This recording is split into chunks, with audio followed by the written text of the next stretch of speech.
మన ప్రభు అయిన యేసుక్రీస్తు నామములో మీకు శుభములు తెలియజేయుచున్నాను.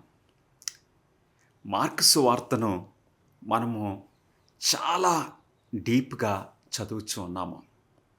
ఇంతకుముందు మనం కలుసుకున్నప్పుడు మార్కు సువార్త 13వ అధ్యాయంలో మన ప్రభు అయిన యేసుక్రీస్తు వారు ఆయన రాకడ గురించి మరియు యెరూషలేము యొక్క నాశనం గురించి చెప్పటము మనం చూసాం. ఇప్పుడు మార్కు సువార్త 14వ అధ్యాయంలో ప్రభువైన యేసుక్రీస్తు వారు సిలువకు దగ్గర అవుతున్నారు. ఆ శుక్రవారము ఆయనను సిలువేయబోతున్నారు. ఇప్పుడు ఆ గురువారము, ఆ బుధవారము, ఆ 2 రోజుల ముందు జరిగిన సంఘటనలు మార్కు సువార్త 14వ అధ్యాయంలో మనకు కనపడుతున్నాయి. చాలా ప్రాముఖ్యమైన సంఘటనలు. ఆ సంఘటనలో ప్రత్యేకంగా ఈరోజు మన ప్రభు అయిన యేసుక్రీస్తు వారి యొక్క అభిషేకం గురించి, అనాయింటింగ్ గురించి మనం చూడబోతున్నాము. మీ పరిశుద్ధ గ్రంథాలని సిద్ధపరచండి, ప్రార్థన చేసుకుని వాక్యంలోనికి వెళ్దాం. మహాపరిశుద్ధుడైన మా తండ్రి, మాతో ఈ సమయమందు మీ పరిశుద్ధ వాక్యం ద్వారా మా హృదయాలతో సూటిగా మాట్లాడమని, మీ పరిశుద్ధాత్మను మాకు బోధకునిగా అనుగ్రహించమని, మాకు అర్థమయ్యే రీతిలో మీరు మాట్లాడవలసిందిగా మీ నామ ఘనత కొరకు యేసుక్రీస్తు నామంలో అడిగి వేడుకొంచున్నాం తండ్రి, ఆమెన్. మీ జీవితంలో ఏదన్నా అన్ఫర్గెటబుల్ ఇన్సిడెంట్ ఉన్నదా? కొంతమందికి కొన్ని మంచి కార్యాలు కావచ్చు, అన్ఫర్గెటబుల్ మూమెంట్స్. మరికొంతమందికి కొన్ని చేదు అనుభవాలు మరుపురానివిగా అలా మిగిలిపోతాయి. కొంచెం అలాంటిది కనపడినప్పుడు ఆ చేదు అనుభవము వెంటనే ఓపెన్ అయిపోతుంది. కొన్నిసార్లు తెలియకుండానే కన్నీరు కారిపోవచ్చు. నీ జీవితంలో ఒక మరుపురాని అన్ఫర్గెటబుల్ ఇన్సిడెంట్ ఏంటి? మన ప్రభువైన యేసుక్రీస్తు వారు ఇప్పుడు ఆయన సిలువ వైపు చూస్తున్నారు. ఆయన గురంతా ఇదిగో లోక పాపములను మోసుకొని పోవు దేవుని గొర్రెపిల్లగా ఆయన కాబోతున్నారు. ఇప్పుడు కొద్ది సమయంలోనే అలాంటి టైంలో ఆయన హృదయంలో ఎన్నో ఆలోచనలు ఉన్న ఆ టైంలో ఒక చక్కటి సంఘటన, ఆయనకి సంతోషాన్ని కలిగించే ఒక సంఘటన జరిగింది. ఇది మార్కు సువార్త 14వ అధ్యాయంలో మనకు కనపడుతుంది. మీ పరిశుద్ధ గ్రంథాలు తెరవలసిందిగా నేను కోరుచున్నాను. మీ చేతిలో ట్యాబ్ ఉన్నా, మొబైల్ ఉన్నా, లేక ఇట్లాంటి బైబిల్ ఉన్నా, ఏమున్నా సరే మార్కు సువార్త 14వ అధ్యాయానికి రమ్మని నేను కోరుచున్నాను. ఈ సంఘటనను మార్క్ ఒక శాండ్విచ్గా మనకి డిస్క్రైబ్ చేస్తూ ఉన్నాడు. శాండ్విచ్ అంటే మనకు తెలుసు కదండి, ఒక బన్ లాంటిది. దాన్ని కోసి పైన బన్ ఉంటుంది, క్రింద ఉంటుంది, మధ్యలో ఆ కూరను కానీ ఆ చక్కటి పదార్థాన్ని మనం పెడతాము. అప్పుడు కలిపి మనం తినొచ్చు. కొన్నిసార్లు పిల్లలు స్కూల్కి వెళ్తున్నప్పుడు మమ్మీ అలాంటి శాండ్విచ్లు చేసి టిఫిన్ బాక్స్లో పెట్టి ఇస్తారు, ఎందుకంటే ఈజీగా ఉంటుంది. లేక ఆఫీస్కి వెళ్తున్నప్పుడు కానీ, ట్రావెల్ చేస్తున్నప్పుడు కానీ, ఏదో అన్నం కూర కలుపుకుని తినటం అంటే కొంచెం కష్టంగా ఉండొచ్చు, కానీ ఇదైతే ఒక చేత్తో పట్టుకుని తినేసేయచ్చు. అలాంటి ఒక శాండ్విచ్ స్టోరీ పద్ధతిలో మార్క్ ఈ విషయాన్ని రాస్తున్నాడు. చూద్దామా ఆ శాండ్విచ్కి పైన క్రింద భాగంలో ఉన్న సంఘటనలు ఏంటి, మధ్యలో ఉన్న ఆ ప్రాముఖ్యమైన సంఘటన ఏంటి? మార్కు సువార్త 14వ అధ్యాయము 1-2 వచనములు. మార్కు సువార్త 14వ అధ్యాయము 1-2 వచనాల్లో మనం చూద్దాం. 2 దినములైన పిమ్మట పస్కా పండుగ అనగా పులియని రొట్టెల పండుగ వచ్చెను. ఇప్పుడు పస్కా పండుగ దగ్గర అవుతుంది. పస్కా పండుగ రోజునే మన ప్రభువైన యేసుక్రీస్తు వారు ఆయన శిలువపై తన ప్రాణాన్ని అర్పించారు. పస్కా పండుగ రోజున. ఈ పస్కా ఎప్పుడు ప్రారంభమైంది? ఐగుప్తు దేశంలో ఇశ్రాయేలు ప్రజలు పస్కా పండుగ రోజున ఐగుప్తు దేశం నుండి బయటకు వచ్చేసారు. అదే ఆఖరి తెగులుగా ఉన్నది. ఆ తెగులును తప్పించుకోవాలంటే, కుటుంబంలో జ్యేష్ఠుని మరణం తప్పించుకోవాలంటే ఒక గొర్రెపిల్లను వధించాలి. ఐగుప్తు దేశంలో గుర్తుంది కదా, గొర్రెపిల్లను వధించాలి. ఆ గొర్రెపిల్ల రక్తాన్ని వారి యొక్క ద్వారములకు ప్రోక్షించాలి. ఎందుకంటే ఆ రాత్రి ఐగుప్తు దేశంలో ఆ మరణదూత ప్రవేశించినప్పుడు, నీ ఇంటిలో నా ఇంటిలో మరణము రాకూడదంటే మన ద్వారం మీద రక్తము ప్రోక్షించబడి ఉండాలి. Saved by the blood, covered by the blood. అవును ప్రియులరా, మన పస్కా బలి పశువుగా మన ప్రభు అయిన యేసుక్రీస్తు వారు ఆయన శిలువపై వధించబడ్డారు. ఆ పండుగ దగ్గరవుతున్న సమయంలో ఏం జరుగుతుందో ఒకసారి చూద్దాం. యెరూషలేములో ఏం జరుగుతుందో చూద్దాం. 14వ అధ్యాయము 1వ వచనం. అప్పుడు ప్రధాన యాజకులను శాస్త్రులను మాయోపాయము చేత ఆయనను ఎలాగూ పట్టుకుని చంపుదామని ఆలోచించుకొనిచుండిరి గాని ప్రజలలో అల్లరి కలుగునేమో అని పండుగలో వద్దని చెప్పుకొనిరి. ఎలాగైనా సరే యేసయ్యను చంపేసేయాలి. ఏదో ఉపాయం, ఏదో కపటోపాయము, మాయోపాయము, ఏదో విధంగా ఆయన బొట్లో వేయాలి. ఏ మాటలైనా లోపం దొరుకుతుందా, ఆయన క్రియలో లోపం దొరుకుతుందా అని వారు విశ్వ ప్రయత్నాలు చేస్తున్నారు. ఎలాగైనా సరే ఆ పస్కా పండుగలో కాదు, పండుగకు ముందే, అంటే వారు ప్లాన్ వేసేసారు. చంపేసేయాలి, ఖచ్చితంగా చంపేయాలి ఆయన్ని. ఎప్పుడు చంపాలో కూడా వారు ప్లాన్ వేసేసారు. ఎప్పుడు? పస్కా పండుగ టైంలో కాదు, పస్కా పండుగకు ముందు. ఎందుకంటే జనాలకు తెలియకూడదు. జనాలందరూ ఉంటే ఆప్ చేసేస్తారు, ప్రజలు అడ్డొస్తారు.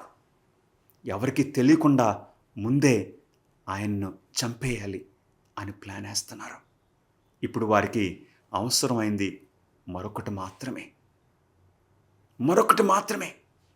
వారు ప్లాన్ వేసేసారు.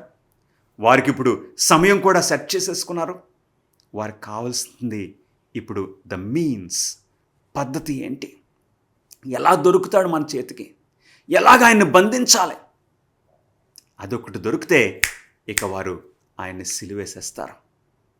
ఇదండి ఈ శాండ్విచ్లో పై భాగము. తర్వాత మరొక భాగాన్ని మనం చూద్దాం. ఆ మార్కు సువార్త 14వ అధ్యాయము 10-11 వచనాల్లో ఆ క్రింది భాగము మనం చూడొచ్చు. మార్కు సువార్త 14:10 వచనము. 12 మందిలో ఒకడగు ఇస్కరియోతు యూదా ప్రధాన యాజకుల చేతికి ఆయనను అప్పగింపవలనని వారి యొద్దకు పోగా. ఇప్పుడు వారికి అవసరమైన మిగిలింది ఒకటి దొరికేసింది. ఎవరండి? నేను ఆయన అప్పగిస్తానని ఎవరొచ్చారు వాలంటరీగా? ఇస్కరియోతు యూదా. 12 మందిలో ఒకడు, యేసుక్రీస్తు వారి యొక్క 12 మంది శిష్యుల్లో ఒకడు. యాక్చువల్గా చెప్పాలంటే బైబిల్ పండితులు అంటున్నారు, ఆ 12 మంది శిష్యులు మెజారిటీ చేపలు పట్టుకునేవారే, సామాన్యమైన ప్రజలే. వారిలో బాగా ఎడ్యుకేటెడ్, తెలివైన వాడు ఎవరండి? ఇస్కరియోతు యూదా. మత్తయి ఉన్నాడు, కొంచెం అంటే ఒక సుంకరి, ఆ పని నుండి, గవర్నమెంట్ వర్క్ నుండి వచ్చినవాడు. కానీ మెజారిటీ చేపలు పట్టుకునేవారే. ఆ 12 మందిలో తెలివైన వాడు, విద్య ఉన్నవాడు, డిగ్రీ ఉన్నవాడు ఇస్కరియోతు యూదా. ఇప్పుడు ఆ ప్రధాన యాజకుల వద్దకు వెళ్ళి 11వ వచనము, వారు విని ఆయనను అప్పగించాలని ఆ ప్లాన్తో వెళ్ళాడు. అప్పుడు ఆ ప్రధాన యాజకులు వారు, అబ్బా దొరికాడు, ఈ పక్షి వచ్చి మన కొమ్మల మీద వాలిపోయింది అని అనుకుంటున్నారు. వారు విని సంతోషించి వానికి ద్రవ్యమిత్తుమని వాగ్దానం చేసిరి గనుక వాడు ఆయనను అప్పగించుటకు తగిన సమయము కనిపెట్టుచుండెను. ప్లాన్ వేసేసుకున్నారు. నేను అప్పగిస్తానని చెప్పాడు. వారు ద్రవ్యం ఇస్తానని ఒప్పుకున్నారు కూడా. ఇప్పుడు ఇస్కరియోతు యూదా ఆయనను అప్పగించడానికి తగిన సమయం, కన్వీనియంట్ టైం, గుడ్ టైం కోసం ఇస్కరియోతు యూదా చూస్తున్నాడు. ఎలాగ అప్పగించాలి? ప్లాన్ అంతా అయిపోయింది. ఈ శాండ్విచ్లో పై భాగం మనకు దొరికింది. వారు ప్లాన్ వేసుకున్నారు. ఎప్పుడు చంపాలో కూడా ప్లాన్ వేసుకున్నారు. ఇప్పుడు వారికి మిగిలింది ఏంటండి? ఎలాగా, ఎవరు మనకు ఆయనను అప్పగిస్తారు? ఇప్పుడు ఆ శాండ్విచ్లో క్రింద భాగం కూడా వారికి దొరికింది. ఇస్కరియోతు యూదా వచ్చాడు. యేసుక్రీస్తు వారితో కూడా తిరుగుచున్నాడు. ఆయన యొక్క పద్ధతులన్నీ గమనిస్తున్న ఇస్కరియోతు యూదా వచ్చి నేను ఆయన్ని అప్పగిస్తానని చెప్పాడు. వారు ద్రవ్యం ఇస్తామని ఒప్పుకున్నారు. డీల్ అయిపోయింది, అగ్రిమెంట్ అయిపోయింది, వచ్చేసింది. ఈ మధ్య భాగంలో ఇప్పుడు మార్క్ ఒక ప్రాముఖ్యమైన సంఘటనను పెట్టుచున్నాడు. అదండి, అవును, ఆ బన్ ఉంటుంది క్రిందకి పై భాగము, కానీ ఆ మధ్యలో ఉన్న కూర అది చాలా బాగుంటుంది. అసలైంది ఇప్పుడు ఆ శాండ్విచ్లో మనకు దొరుకుతుంది. ఏం స్టోరీ ఏంటి? అక్కడ ప్రధాన యాజకులు ఎలా చంపాలనుకుంటున్నారు? ఆయన్ని అప్పగించడానికి ఇస్కరియోతు కూడా ఒప్పుకున్నాడు. ఈ మధ్యలో వచ్చే స్టోరీ ఏంటో మార్కు సువార్త 14వ అధ్యాయము 3వ వచనం నుండి మనకు కనపడుతుంది.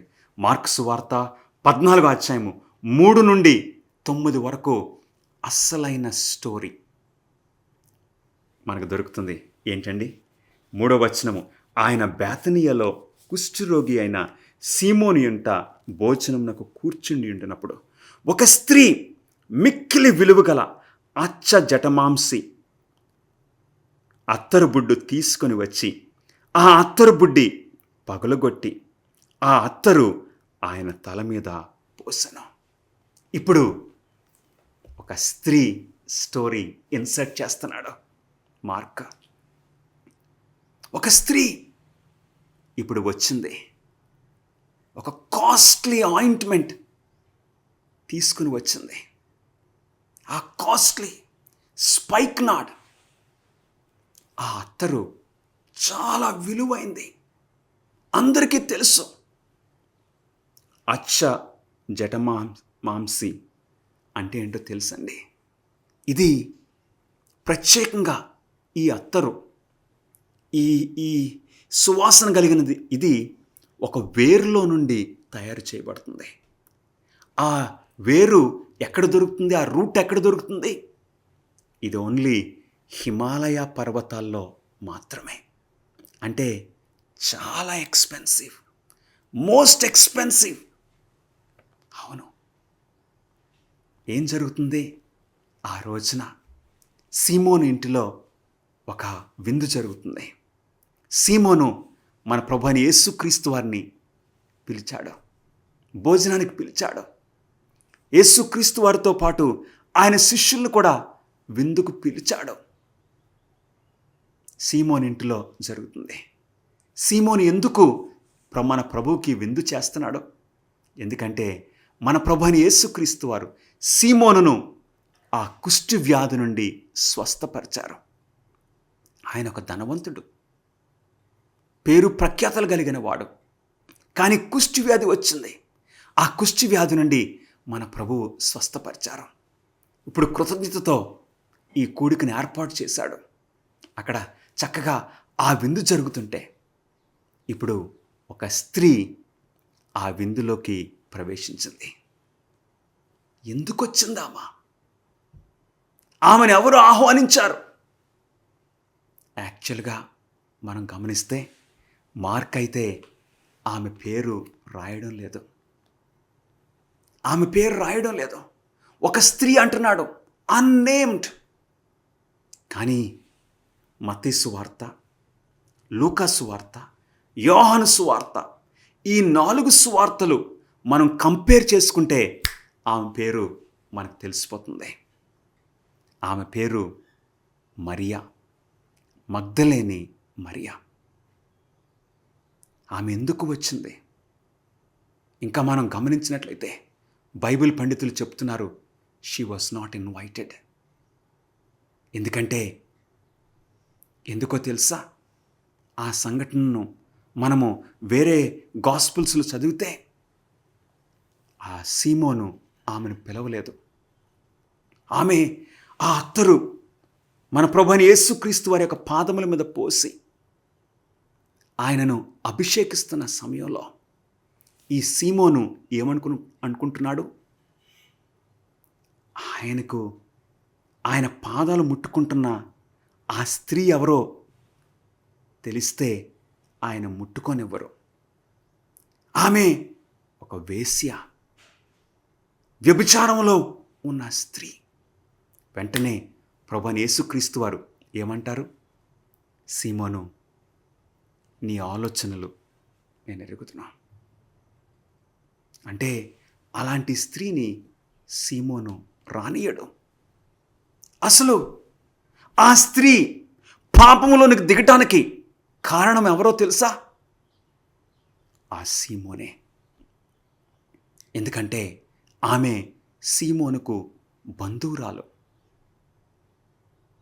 ఆ సీమోను అవకాశవాదిగా ఆమెను అవమానపరిచి వ్యభిచారంలోకి దించేశాడు. సీమోను ఆమెతో వ్యభిచారం చేశాడు. అందుకు ఆమె ఆ విందులోనికి అన్ఇన్వైటెడ్ గెస్ట్. కానీ ఎందుకు వచ్చిందో తెలుసా? ఆ స్త్రీ, ఆ మగ్దలేని మరియా ఎందుకు వచ్చిందో తెలుసా? ఆమెకు కూడా అక్కడికి రావడం ఇష్టం లేదు. ఎందుకంటే మనల్ని ఆహ్వానించని వారి దగ్గరికి వెళ్ళటం మనకి ఇష్టం ఉండదు. ఎస్పెషలీ మనల్ని ఎవరు పాపంలోకి దించారో అలాంటి వారి ముఖం చూడటం మనకి ఇష్టం ఉండదు. కానీ ఈ మరియా ఎందుకు వెళ్ళింది ఆ గృహంలోనికి అని మనం జాగ్రత్తగా గమనిస్తే ఏంటో తెలుసా ప్రియులరా? మన ప్రభువు ఎక్కడుంటే అక్కడికి మనం వెళ్ళొచ్చు. అవును, నా ప్రభువు అక్కడున్నారు కాబట్టి నేను అక్కడికి వెళ్ళొచ్చు. ఆ సీమోను గురించి కాదు నేను అక్కడికి వెళ్ళేది. ఎవరి గురించి వెళ్తున్నామో? మన ప్రభువు గురించి మనం వెళ్తున్నాం. మనలో కొంతమంది అంటాం, ఆ దైవ సేవకుడు అంటే నాకు ఇష్టం లేదు కాబట్టి చర్చ్కి వెళ్ళటం మానేస్తారు కొంతమంది. ఫలానా వ్యక్తి వాక్యం బోధిస్తున్నాడంటే ఆ రోజు దేవాలయానికి వెళ్ళటం కొంతమంది మానేస్తారు.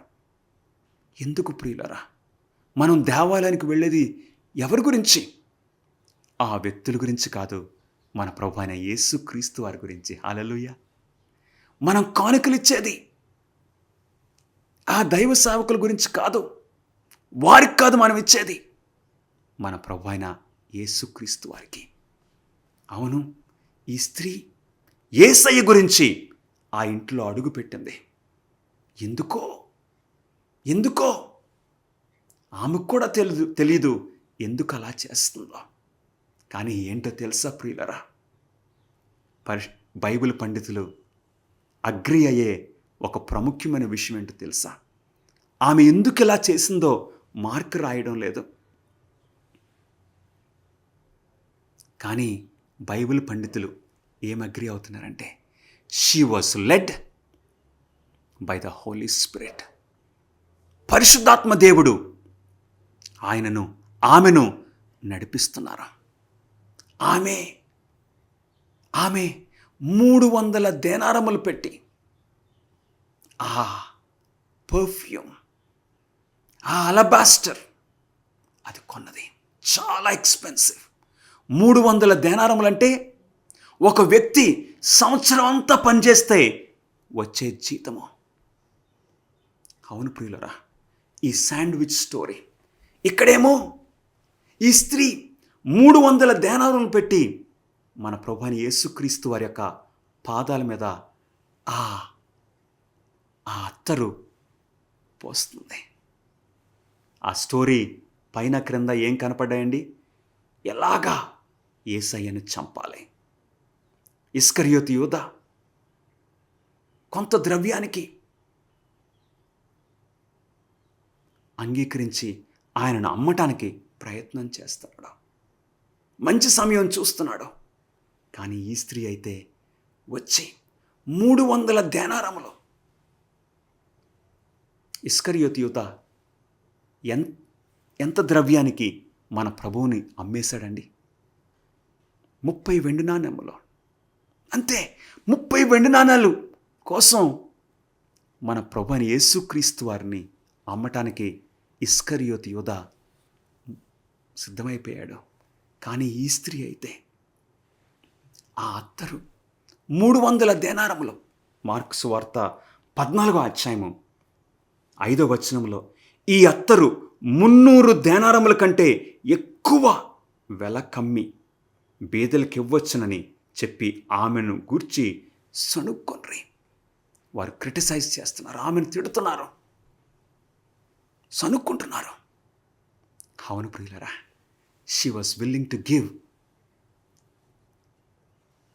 ఆమె సంవత్సరం అంతా వచ్చే జీతము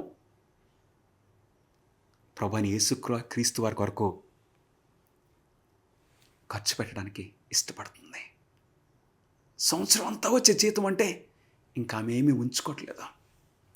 మార్కు సువార్త 12వ అధ్యాయంలో మరొక స్త్రీని మనం చూసాం. ఆమె ఏం చేస్తుంది? 2 కాసులు ఆమెకున్నదంతయు యేసయ్య కోసం ఇస్తుంది. యాక్చువల్గా ఈ సువార్తల్లో మనం చూస్తే యేసయ్యను అనుమానించేది, యేసయ్యను అప్పగించేది, బాధ పెట్టేది పురుషులు. స్త్రీలైతే యేసయ్యను అర్థం చేసుకుంటున్నారు. ఆయనకు సంతోషకరమైన విషయాలు వారు చేస్తున్నారు. నిజంగా అలాంటి స్త్రీగా ఉండాలని నీవు ఇష్టపడుతున్నావా నా ప్రియ సహోదరి? అలాంటి వ్యక్తిగా ఉండాలని నువ్వు ఇష్టపడుతున్నావా నా ప్రియ సహోదరుడా? యేసయ్యకు బాధ కలిగించే వారిలో మనం ఉండకూడదు, ఆయనకు సంతోషం కలిగించే వారిలో. నిజంగా ఈ శిష్యులు బోధకుడా బోధకుడా అంటూ ఉన్నారు. ఆయన చూసి గర్విస్తున్నారు. ఆయన రాజ్యాన్ని స్థాపిస్తే హై పొజిషన్ నేను పొందాలి అని వారు ఆశపడుతున్నారు. కానీ ఈమెయితే అలాంటి పదవులనేమీ ఆశించకుండా సంవత్సరం అంతా వచ్చిన ఆదాయాన్ని ఆమె ఇలా కొని ప్రభువైన యేసుక్రీస్తు దగ్గరకు తీసుకొచ్చి ఆయన పాదముల మీద పోసి ఆమెను అభిషేకిస్తుంది. సాధారణంగా మనం ఏదన్నా ఒక సెంట్ బాటిల్ కొనుక్కున్నాం అనుకోండి, కొంచెం ఎక్స్పెన్సివ్గా ఉంటుంది. ఆ సెంట్ బాటిల్ కొనుక్కున్నప్పుడు ఎంత రాసుకుంటామండి? ఏదో ఒకసారి అలాగా, లేకపోతే 2 సార్లు, కొంచెమే.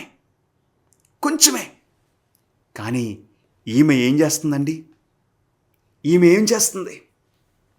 3వ వచనంలో ఆఖరి భాగము, ఆ అత్తరి బుడ్డి పగలగొట్టి ఆ అత్తరు ఆయన తల మీద పోసెను. అంతా పోసేసింది. మనం కొంచెమే వేసుకుంటాం, కానీ ఆమె అంతా పోసేసింది. హల్లెలూయా. అంటే మన ప్రభువైన యేసుక్రీస్తు వారి మీద ఆమె గౌరవాన్ని, అభిమానాన్ని ఆమె పోసేసింది. Heaped honour upon Christ. కానీ ఆ విషయం యొక్క ప్రాముఖ్యత ఆయనతో కూడా ఉన్న శిష్యులు అర్థం చేసుకోలేదా?